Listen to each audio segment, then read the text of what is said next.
Hello, and welcome to Let My People Eat, a podcast that provides satisfying talk about kosher nutrition. Here we clear through the clutter of nutrition speak, arm you with the clarity and confidence to eat, feel, and be your healthiest every day. I am Jill Scharfman, a board-certified holistic nutritionist living in Los Angeles. And I'm Dr. Andrea Moskowitz, a neuroscientist and psychiatrist in Los Angeles. I use my training and experience to integrate positive lifestyle changes into my patients' lives. Hey, Andrea. Hey, Jill. How's it going? It's going well. We are back in the studio. We haven't been here since March. I know. And we've been recording from home, so this is super exciting. But there's been a lot of change in the last 6 months. There certainly has. I have a question for you. Have you delayed any doctor's appointments since the pandemic set in? I hate to admit this, but yes. You have. I was supposed to go get some lab work done. I haven't done that. And I probably am up for a checkup. Okay. So I went to the dentist back in August, which I felt totally safe doing because I know my dentist very well, and she was very, very cautious in how she approached it. But I think a lot of people have been delaying it, and it's not good. No. So we want to talk about that a little bit more. First, I want to introduce Melissa Rosen. She's the Director of Training and Education at Sharsheret, the National Jewish Breast and Ovarian Cancer Organization. Sharsheret improves the lives of Jewish women and families living with or at increased genetic risk for breast or ovarian cancer through personalized support and saves lives through community health education. Their services are free of charge, confidential, and offered by phone, email, and snail mail. Hey, Melissa. Hey, Melissa. Hey, thank you for having me. Thank you for having Sharsheret. Yes, thank you so much for joining us. So can you tell us a little bit about what you've seen over the last 6 months? Absolutely. So a couple of things, just like you mentioned, there are a lot of routine screenings being delayed. And for the cancer community, that is significant. You know, the National Cancer Institute just released some studies that say they expect COVID-19 to impact cancer deaths negatively for the next decade at least. So we need to get back to our routine screenings at this point. In addition, for those who are in the process of being diagnosed or have been diagnosed with breast or ovarian cancer, there is concern about changes to treatment protocols because all of the resources were being shifted to deal with COVID-19 patients. And how will that impact their future? And what are the best options at the time? So those are two of the medical things we're seeing. And of course, there is the psychosocial impact of dealing with cancer or dealing with high risk while dealing with a worldwide pandemic. And that cannot be denied. So this is very serious. I mean, this has long-term impact on the care and health of a lot of people in this country. Absolutely. Yeah. So we want to encourage everyone to, at this point, go safely, but go ahead and get the test that you've been putting off. We also have with us Dr. Ian Tarras. He's a board-certified OBGYN who is in solo private practice in Woodland Hills, California. He is a graduate of UC San Diego and Chicago Med. Dr. Tarras himself is BRCA positive, and last decade, leading his patients on annual 5K walks, he has raised nearly $750,000 for breast cancer research. In 2006, after delivering thousands of babies, he retired from obstetrics to focus on perimenopausal management and provide direct gynecological care to his patients. He raised part of the nearly $750,000 for the research when, in 2015, he wrapped his Tesla in pink and allowed people who donated to sign his car. How fun. And that's a lot of money. Welcome, Dr. Tarras. Welcome. Thank you. Thank you very much. Thanks for having me. Thank you. So what have you seen in terms of the last 6 months in terms of patient load and people coming in for office visits? Before I answer your question, first of all, I want to say, Let My People Eat podcast. I went back and listened to some of these awesome podcasts that you had.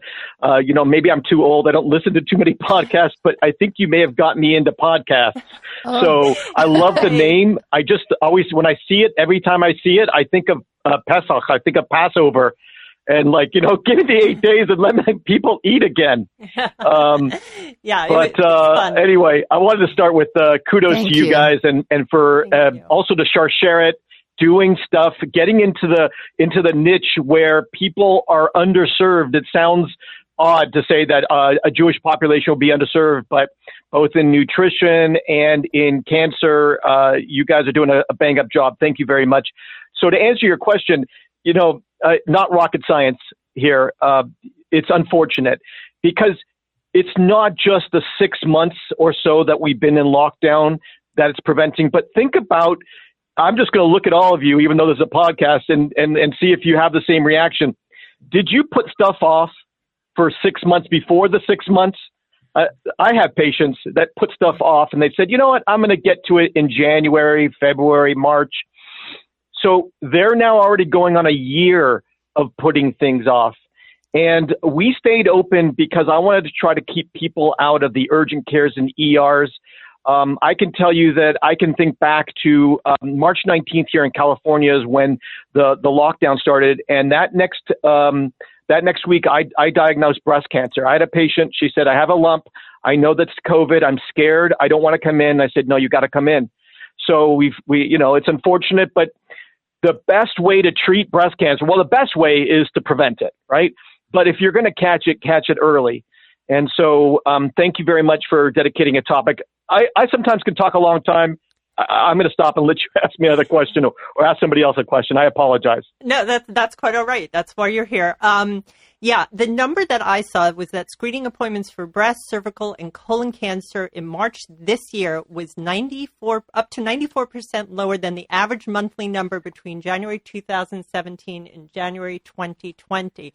So those are extremely high numbers. And you're right. There are people who are waiting even longer. I know we all do it. We all say we're going to go when we have time, and we tend not to do that. But breast cancer tends to be a slower growing cancer. Am I right about that than some of the others maybe? That's correct. Okay. So we don't want anybody really panicking, but if you're due for an appointment or a screening, you should definitely go ahead and make those appointments. Now, there's a couple personally, I go ahead and I do my screenings. I do ultrasound. I do thermography because I have dense breasts. And I know most women do, right? Or at least half the women have dense breast tissue, correct?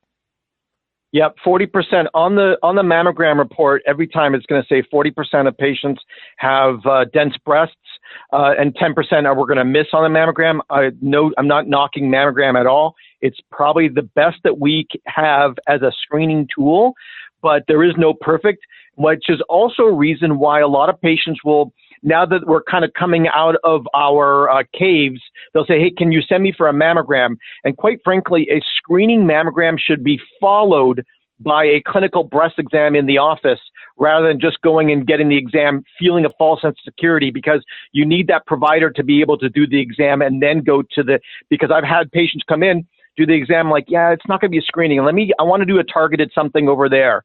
So I want to just do a shout out for both of those things. Right. Yeah, I agree. And there's a new technology now, new water mammogram that specifically addresses the issue of dense breast tissue. So do you know anything about that? Are you familiar with that new technology? I know they're testing it right now. I actually went on this morning and I signed up to be a test participant in it. So what can you tell us about the new technology that maybe doesn't expose people to as much radiation, maybe as not traumatic to the breast as the traditional mammogram is?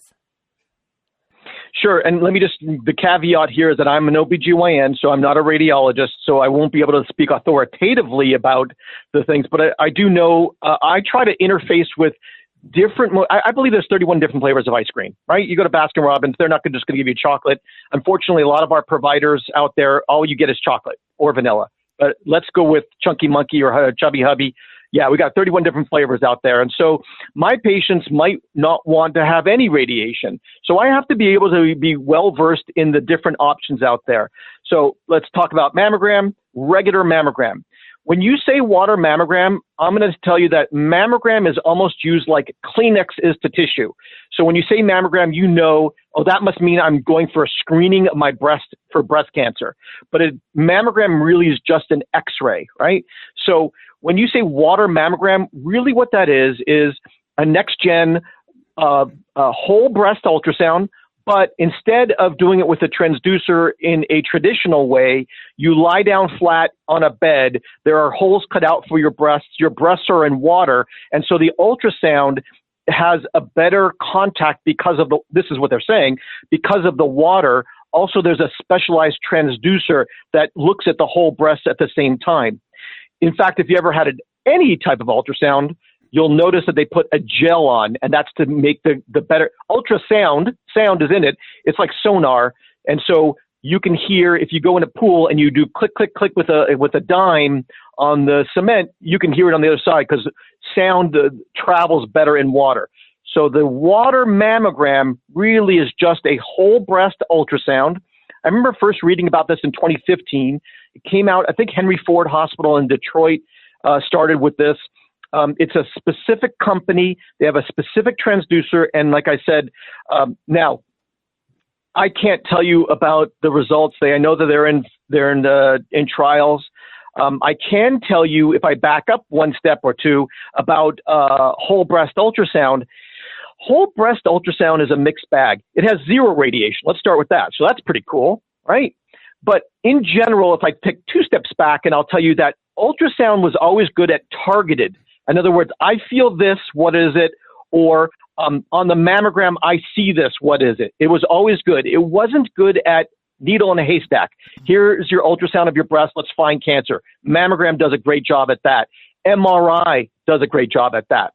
Whole breast ultrasound didn't do it. So then they went to whole breast ultrasound. And the problem with whole breast ultrasound was it was user dependent.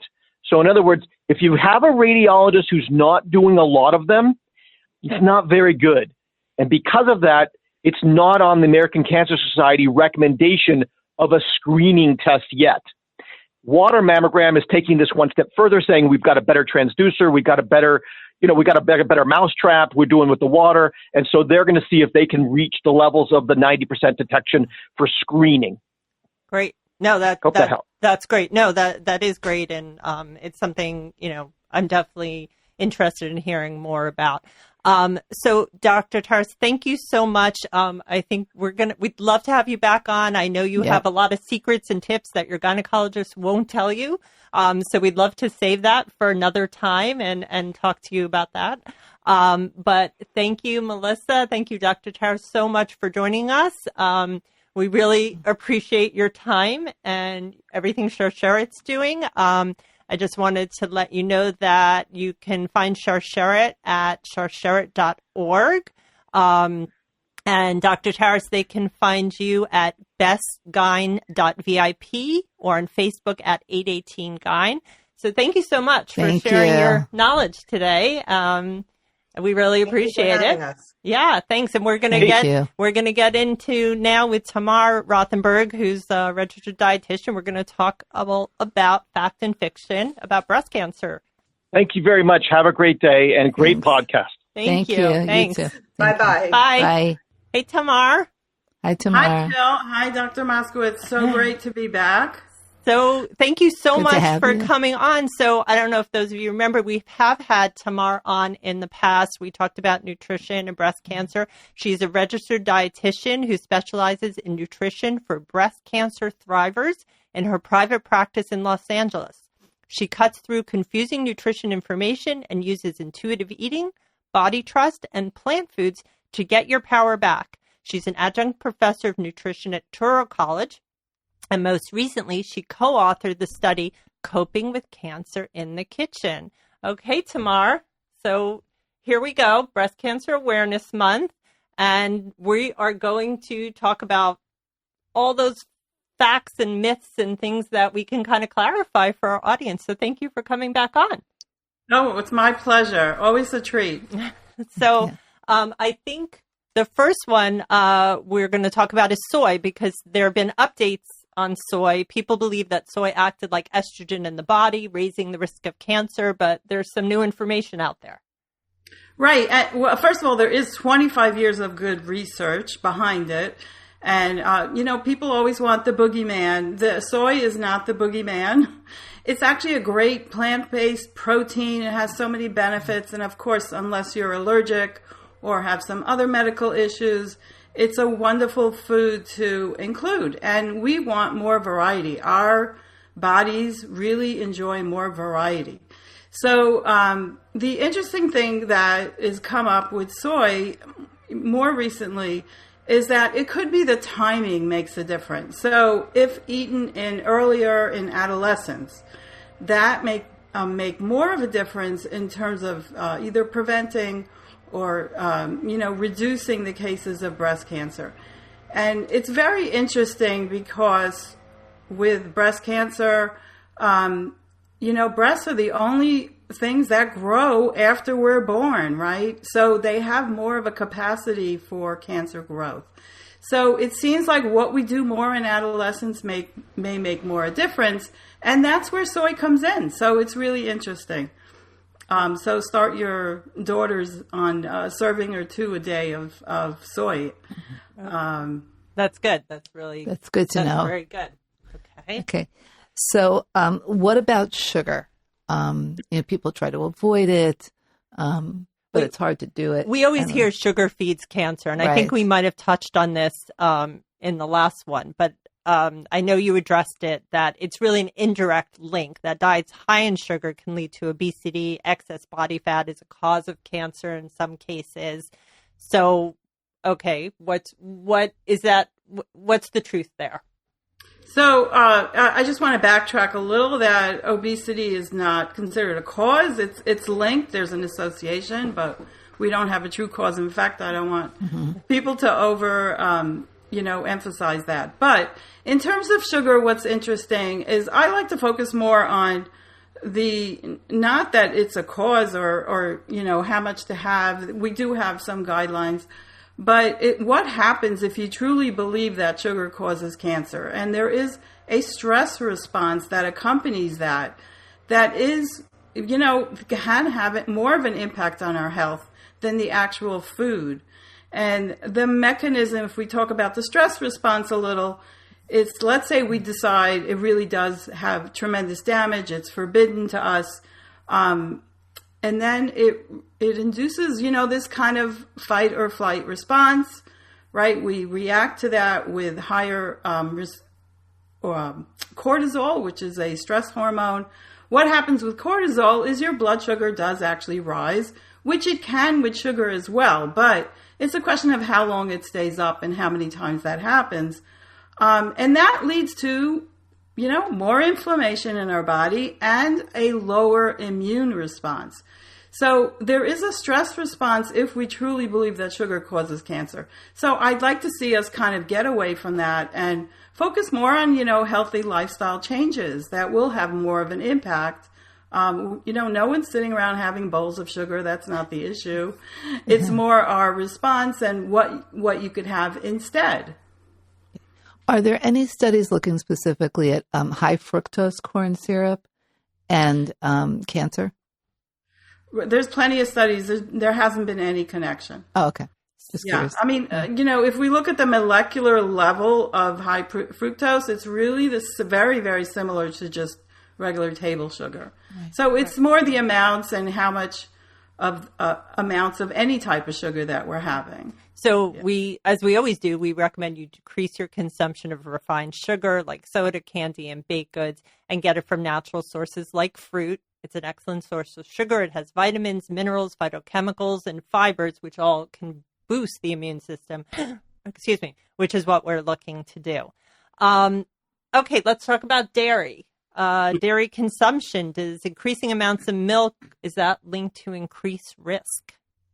So really interesting, because there was a new study that came out last year that was a little astounding, I would say. So it was a study that was done in Loma Linda among Mormon women who are generally healthier in the population because they are, for many reasons, but among them they're vegetarians and strong social ties. So they found that there was quite a large increase in when they ate dairy in breast cancer. Now, the interesting part was yogurt didn't cause that, but other cheeses did. So I just want to, let's zoom out a little and say we don't change our lifestyle based on one study. And even though it was a good study, it was well done, we haven't seen any changes in our guidelines. So, certainly is it, what I like to say is, if you don't want to have dairy, we don't need it. We don't need it in our lives. If you enjoy it, small amounts will probably not be making an impact. We do need the calcium and we do need the vitamin D. So get them from plant-based sources, perfectly acceptable. Things like figs and bok choy, these are great examples of ways to get calcium. So really, I would say the research is still mixed. There's a lot of nuance. It could be, I heard one opinion that was interesting. It could be when you study a healthier population, we see more distinctions. But again, it's not a reason to cut out dairy. I like the approach that Dr. Walter Willard has from Harvard, that if you're in a situation where there's low nutrition, like among children who are not getting access to their nutrients, dairy is very important. If you can get all your nutrients, you have access to good nutrition, you don't need it. So that's kind of the distinction that I like as well. Okay, thank you for that clarification. So what about trying to eat everything organic? Is there any is there scientific evidence? Yeah, sorry. That eating organically is helps with reducing cancer risk. Yeah. So there are no studies that show that. And we do have the same amount of nutrients in organic versus non-organic, so you're not missing out on any nutrition. Is that true? Because the studies I've seen is that when they look at foods that are grown in organic soil, they are higher in nutrients. Well, I haven't seen that in the research I've seen, that it evens out. Maybe you have more or less of something, but it's really the same. So, that's not... It's more of an effect how long it actually got to your table than whether it's organic versus non-organic. In terms of nutrition. In terms of nutrition. Yeah. Okay. Go ahead. I think part of the concern is about pesticide residue. If more than the nutrient content, if that any studies on that contributing to cancer risk. So I think there's a slight misconception because organic, they also use a type of pesticides, but they're different. And there may not even be as well tested as the regular pesticides. So where we do see cancer risk is with people who actually work with the pesticides versus people who consumers who are eating it. So, I would say what's important to you. It's important to me that workers aren't exposed. It's important to me to focus on supporting an organic farmer. So then I try to eat more organic. In terms of cancer risk, we don't see a link. We just don't. Right. In terms of the regular consumer. Right. So basically, really, it points to, again, things that we've been saying, that other diet and lifestyle factors, such as maintaining a healthy weight, keeping active, eating a diet that includes lots of fruits and vegetables, whether they're organically or conventionally produced, is really the goal. Personally, I always do try and buy organically if I can. But, especially now with what's been going on in the supermarkets during COVID, that kind of gone out the window for me. And it's more important that we're eating lots of fruits and vegetables during this time than whether they're organic or not. Right. Okay, so the next question we have for you is caffeine. Thumbs up, thumbs down? And I hope the answer is thumbs up if you like it. Guess what is the food with the highest number of antioxidants that Americans have? Coffee. It's a good thing. So if you don't like coffee, there's black tea, there's green tea. It has about half the caffeine of regular coffee. It's actually linked to lower rates of 6 different types of cancers. So there's no problem with caffeine. There's a problem with having too much, but generally if it doesn't bother you, or go for green tea and you get those added benefits as well from the green tea. Mm-hmm. So the next question is like in terms of supplements or vitamins, yay, nay, helpful, not helpful. It seems like every other week there's like a new super supplement or a new super vitamin that you have to take because it's going to help with this, that, and the other thing. Yeah, so we have to be very careful because basically all the medical associations have come out and said that supplements don't prevent cancer. So if you're using it to prevent cancer, no go. And certainly in high doses, we see it is harmful. We have to understand it's not innocuous. You should always talk to your doctor about what supplements you're taking. They can interact with certain tests and certain medications. They do interact with cancer treatments. We definitely see that. So be very careful. Now, there's a good way to use it too. I mean, you obviously need it if you're missing a vitamin or a mineral. Vegans need B12, for example. They have to take it. Most women do need vitamin D. So there's a place for it, and not to go overboard. That's all. And be careful. Look behind the screen. Who's actually selling you that vitamin? You know what they're saying. So there's usually not so good research behind these what you're calling the super mega doses of vitamins. Right. So again, we stress food is going to be the best way for you to take in your nutrients. But what about the so-called superfoods? Asparagus, blueberries, broccoli, flax seeds, cherries. Like we know that no single food will protect you against cancer itself, but it seems like if you fill your diet with lots of these vegetables, fruits, whole grains, it could really be helpful and beneficial. They're all beneficial, but I will say there is no superfood that exists in nature. That's a marketing term. And I'm not knocking it because these foods are good. But, what happens if we only ate that one superfood? You're going to be missing out on a lot of the different nutrients. As I said, variety is key. Your microbiome loves more bugs. So the more variety, the better bugs. So don't focus on one thing. So, for example, blueberries, they're a great food. They do impact cognition, particularly if you've been through chemo brain. But, mix and match. Have a blackberry, have a raspberry. Enjoy the variety and the culinary options that you have. Right. I remember we were living in New York a while back, and there was an article in the New York Times about how broccoli was a superfood. It was on the front page. And that next day, I went to the market. There was no broccoli to be found in the city of New York. Right. Everybody had gone. Right. Okay, so those were some of the nutrition topics. Let's get into some of the lifestyle myths that might be out there. So underwire bras, is that an urban legend that they cause cancer? Yeah, totally legend. There's nothing behind it. I don't even know where that started, but there's nothing behind it. It doesn't stop blood flow. It doesn't cause your cancer cells to grow. No. Okay. Good. Okay. So here's the next one. What about antiperspirants? I think particularly we're talking about the aluminum containing antiperspirants. I don't know if it was the aluminum or the parabens. Parabens are, this thing that's considered toxic in social media. It's not toxic. So, I'm waiting to see, because actually the Susan Love Foundation has started a study on parabens and breast cancer.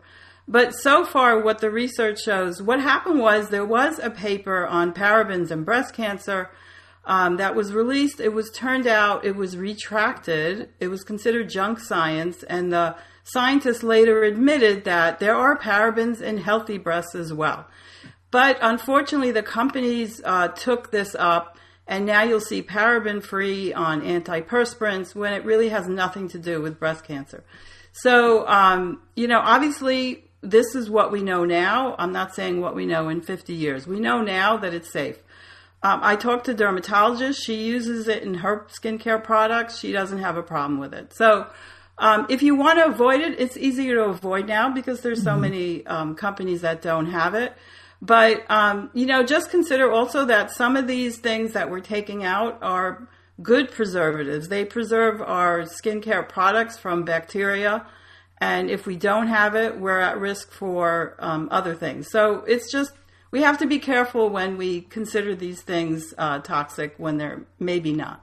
Right. I just want to go back to the aluminum for a minute because that's always what I've heard in terms of antiperspirant. And there was a study recently published by The Lancet showed that women who used antiperspirants and deodorants had higher aluminum concentration in their breast.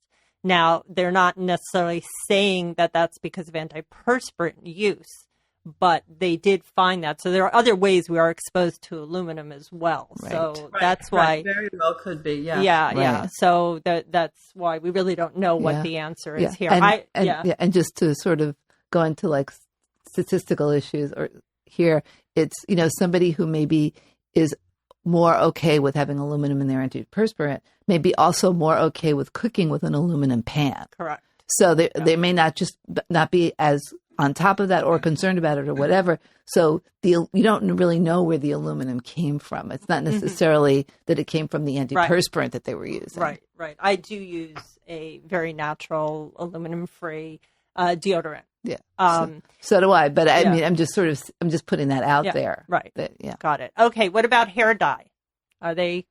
Is that a problem? So hair dye is another interesting thing because there were 2 studies that just came out, one last year and one really very recently that is all based on the same population, the nurses' women's health study, which is a fascinating population because these studies have been going on since the 70s. So they're really good long-term studies, and they involve hundreds of thousands of women. So what they found in the first study was scary, but now they refined it. So it turns out we know that the women who use the hair straighteners, those involve a lot of chemicals. They're not good. And the FDA issued letters to the companies to stop releasing them. Now, I don't know why they were banned. They weren't banned. They should be banned. They have a clear connection, especially with the salon women that work with them. So that is a concern. Now, what they found with permanent hair dries, at the beginning, they thought there was a big increase. Now they're saying, no, not a big increase. So I think we can breathe a little sigh of relief. They do see a little link, a possible link, and this is still, we need more research, okay, with ovarian and ER negative. So again, not something, we also don't know, is it because it's airborne or through the skin, dermal? We don't know the route of exposure. So again, we need more research. Certainly the hair straighteners I would stay away from. Okay. Got it. So sunscreen. We know sunscreen's important because we don't want to expose ourselves to skin cancer, but there are a lot of chemicals in there, and sometimes they're considered hormone disruptors, which affects how estrogen and other hormones act in the body, which could throw off the balance and maybe cause a problem. So what is your take on sunscreen? So I did some research because, people with the BRCA mutation are more at risk for melanoma. So you have to wear sunscreen. You don't have a choice.